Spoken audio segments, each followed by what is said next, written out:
အဲ့ဒီနှစ်တရာတက်တန်းရှိတဲ့လင်းစည်းမှုကိုလည်းမင်းပဲတူဖို့ရရှိခဲ့တာလားမင်းကတော့တကယ်မြောက်စွမ်းပဲဟေ့ဘလို့လောက်တာမျိုးတွေကိုပါတူးမိတာလဲအဲ့ဒါတကယ်တဘာဝပေါင်းနှစ်တရာတက်တန်းရှိတဲ့လင်းစည်းမှုဘရင်ကြီးပြကျွန်တော်စေဝါကုန်တယ်လောက်လာတာနှစ်ပေါင်းများစွာရှိပြီးအလုံးစုံတွေ့ဘူးမှတက်တန်း80ရှိတဲ့လင်းစည်းမှုပဲအဲ့ဒါတော့လူကလာမှုမြူထားတဲ့ဟာအခုလိုနှစ်တရာတက်တန်းရှိတဲ့တဘာဝတော်တွင်လင်းစည်းမှုဘရင်ကြီးကိုတူးမိဖို့ဆိုတာဘလောက်တောင်ကံကောင်းလိုက်တယ်လဲဟာဟာဟာဒါကတကယ်ပဲကန့်တက်ကြောင်လားအမှတ်မတင်တစ်ခုခုတွေ့တာဆိုရင်တော့ကံလို့ပြောလို့ရတာပေါ့ဒါပေမဲ့ခင်ဗျားတို့မိနေကြပြီလားဒီနေ့လေလံပွဲရဲ့အဓိကအမြင့်ဆုံးပစ္စည်းကလည်းဒီမောင်ရင်လေးခြံယူလာတဲ့နှစ်တရာလင်းစည်းမှုပဲလေဒါတင်တော့တော်တော်လက်မှုကောင်းနေပြီဒီထက်ပိုပြီးလူရဝင်မဲ့ပစ္စည်းမျိုးရှိအောင်မလားဆိုတာကျွန်တော်တကယ်စဉ်းစားလို့မရတော့ဘူးဒါဆိုနောက်ဆုံးအဓိကပစ္စည်းကဘာဖြစ်မလဲဆိုတာညီလေးကကြိုပြီးအရေးမို့လောက်ပြောပြလို့မရဘူးလားလေလံပွဲတရားဝင်စတင်ရင်အားလုံးသိကြရမှာပါလူကြီးမင်းတို့ခင်ဗျာသုံးပြည်နယ်ရဲ့ထိပ်တန်းရတနာများလေလံပွဲကိုတရားဝင်စတင်လိုက်ပါပြီ800 1000 1300 2000 2000နဲ့အတီးပြုပါတယ်8000နဲ့အတီးပြုပါတယ်အခြေအနေကဘာလဲဟာဝေးဝေးလန်လန်ကနေမိုးရဲရေထဲလာခဲ့ရတာဒီလောက်လေးပဲလားမိုးကလည်းပိုရွာလာပြီးဒီလိုပစ္စည်းလေးတွေမှန်းသိရင်လာမှာတော့မဟုတ်ဘူးအလကားအချိန်ကုန်နေငါတော့အခုပဲပြန်တော့မယ်နောက်ထပ်ကျွန်တော်တို့လေလံပွဲရဲ့နောက်ဆုံးအဓိကပစ္စည်းမတိုင်ခင်ပစ္စည်းတစ်ခုကိုရောက်ရှိလို့လာပါပြီဒါဟာဒီညရဲ့အဓိကအကြောင်းအရာတွေကတစ်ခုလည်းဖြစ်ပါတယ်ဟင်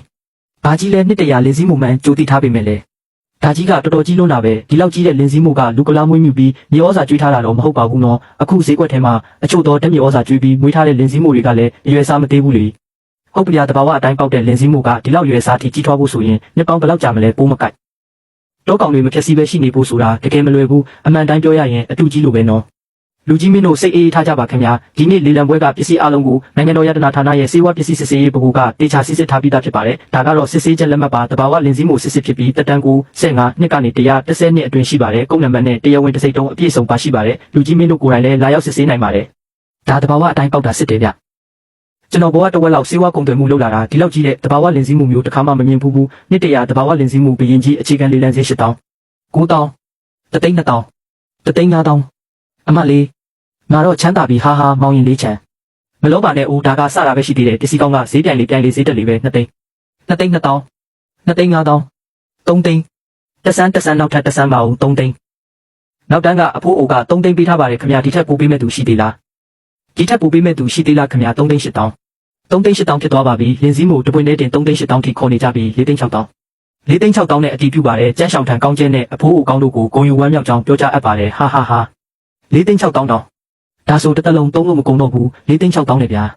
အကိုရဲ့အကျွေးတွေကြေတုံးကအဲ့ဒါအကောင်းဆုံးနေ့ရက်တွေလို့ငါထင်ခဲ့တာအခုကြည့်ရတာတော့ကောင်းတဲ့နေ့ရက်တွေကအခုမှစတာပဲလင်းစည်းမို့တပွင့်တွေကို4သိန်း6000နဲ့ဝယ်ရဲဆိုတော့အဖိုးအိုကောင်းရဲ့ဒီနေ့လက်ကြီးမှုကမသေးလောက်ဘူးဒါပေမဲ့စကားမဆက်နှစ်တရာတဘာဝလင်းစည်းမှုကဒီစိမ့်နဲ့တန်ပါတယ်ဒါနဲ့ဒီညရဲ့နောက်ဆုံးအဓိကပစ္စည်းကဘာဖြစ်လို့ဒီနှစ်တရာလင်းစည်းမှုထက်တောင်ပိုပြီးတမိုးကြီးနေရတာလဲနှစ်တရာလင်းစည်းမှုတော့မှဒုတိယနေရာပဲရတယ်ဆိုတော့နောက်ဆုံးပစ္စည်းကဘာကြီးမို့လို့လဲဒီလောက်ကြီးရဲ့လေလံပွဲကြီးမှာလှုပ်ဝက်ချက်ကိုအသေးချာထိန်းထားတာပဲတယောက်မှမသိကြဘူးဝန်စွမ်းဝန်ကျန်းတယောက်ဒီတစ်ခါတော့လှုပ်ဝက်ချက်ကိုအပိုင်ထိန်းထားနိုင်တာပဲအဓိကပစ္စည်းကိုအခုထိချမပြသေးဘူးလူတွေကိုစိတ်လှုပ်ရှားအောင်တက်လုပ်နေတာတော့မဟုတ်ပါဘူးနော်လင်းစည်းမှုထက်ကောင်းတဲ့ပစ္စည်းမျိုးတစ်နိုင်ငံလုံးမှာတစ်နှစ်မှဘယ်နှခုထွက်လို့လဲလူကြီးမင်းတို့ခင်ဗျာဒီညရဲ့နောက်ဆုံးပိတ်သိမ်းအဓိကပစ္စည်းကိုချမပြခင်မှာကျွန်တော်အနေနဲ့လှုပ်ဝက်ချက်လေးတစ်ခုပြောပြပါရစေဒီနေ့လေလံပွဲရဲ့ထိပ်တန်းအဖို့တန်ရတနာနှစ်ခုစလုံးဖြစ်တဲ့နှစ်တရာလင်းစည်းမှုရောနောက်ထပ်ချပြမဲ့အဓိကပစ္စည်းရောဟာလူတစ်ယောက်တည်းရဲ့လက်ရပဲဖြစ်ပါတယ်ပြီးတော့အဲ့ဒီလူကပဲတောမြူထူထက်တဲ့တောင်ကြီးပေါ်မှာတကိုယ်ရောရှာဖွေတွေ့ရှိခဲ့တာဖြစ်ပါတယ်လူတစ်ယောက်ထဲလာနှစ်တရာလင်းစည်းမှုကိုတွေ့ဖို့ဆိုတာတော့ဝေလာဝေးကန်ကောင်းလို့ပါနောက်ဆုံးပစ္စည်းကဘာဖြစ်နိုင်အောင်မလဲမဖြစ်နိုင်တာဗျာလူတစ်ယောက်ထဲကထိပ်တန်းရတနာနှစ်ခုစလုံးကိုတကိုယ်ရောရှာတွေ့တယ်ဆိုတာချီပေါက်တာထက်တောင်ညာတိုင်းလုံးနေသေးတယ်ဒါပုံမြင်ပြောနေတာလားအမှန်တိုင်းပြောရရင်လင်းစည်းမှုကတော်တော်ကောင်းနေပါပြီဒါပေမဲ့လူတစ်ယောက်ထဲကရတနာနှစ်ခုစလုံးကိုတပြိုင်တည်းရှာတွေ့တယ်ဆိုတာတော့ငါတော့မယုံရဲဘူးဟွန်းနောက်ဆုံးပစ္စည်းကဒါတကယ်ပွဲမစီရင်တော့ဒီညလေလံပွဲကကောင်းကြည့်ပြီးအမိသေးတဲ့ပွဲဖြစ်သွားလိမ့်မယ်လူကြီးမင်းတို့ကြည့်ရှုကြပါခင်ဗျာ